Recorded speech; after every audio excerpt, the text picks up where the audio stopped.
Hello true believers! Let's talk about Detective Comics number 966, A Lonely Place of Living Part 2, The Return of Tim Drake. I'm in love with a hero.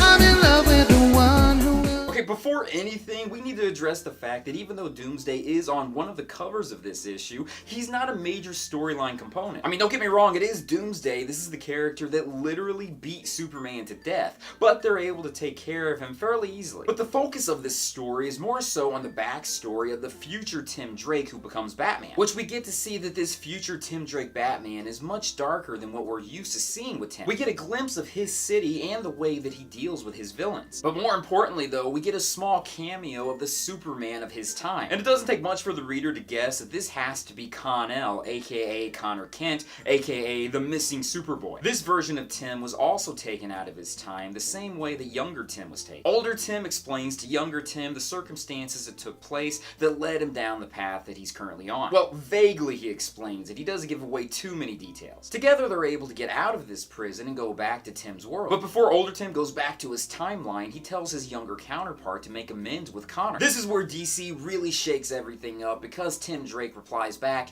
"Who the hell is Connor?" It leaves the reader to believe that maybe Connor Kent has been erased from this timeline. During the Superman Reborn storyline, the Superman from the previous universe merged together with the Superman of the New 52 universe, which created somewhat of a new history for Superman, but still keeping a lot of the key components, with the exception of Kon-el. Connor Kent was absent completely. It really seems as though there's a higher component that may have erased him from history, whether or not it's Mr. Oz revealed to be Jor-El, or whether or not it's Dr. Manhattan, or maybe Superboy Prime, or someone else, who knows? This revelation that Connor Kent is missing lets older Tim Drake know that now he may be able to change the past. He then goes after Batwoman for an undisclosed reason, which I'm sure is going to be explained in the next issue. Wow, I'm really excited about this storyline. I really don't know what to think about everything. I mean, I'm super ecstatic for Tim Drake to return, and I love the storyline as a whole, although I don't really like the whole aspect about having an older character meet up with their younger counterpart and then them trying to prevent that future from happening. I feel as though that's happened a lot and it's a bit overdone. But that's a tiny component that I'm barely paying attention to. I'm more excited about the whole idea that Connor Kent has finally been mentioned. It feels as though he's been in limbo forever.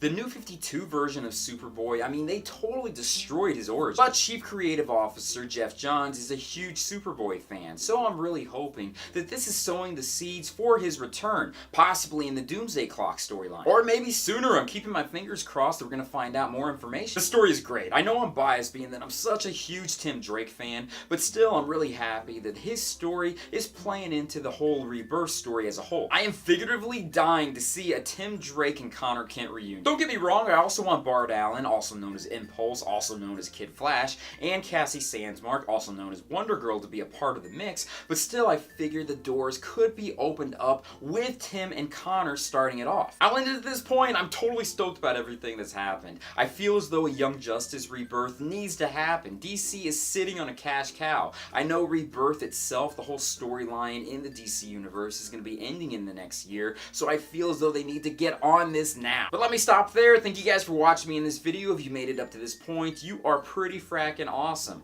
Check out my Patreon site when you get a chance. Check out my social media sites, my websites, and everything else out there. Peace, love, namaste, and I'll see you guys later. He's a prominent figure. The writer for this issue is James Tynion IV, and you can already see that he's putting in elements of Tim Drake and Connor Kent's romantic relationship, which anyone who's ever read these two characters before the New 52 knew that these guys were pretty darn close, so I approve of this.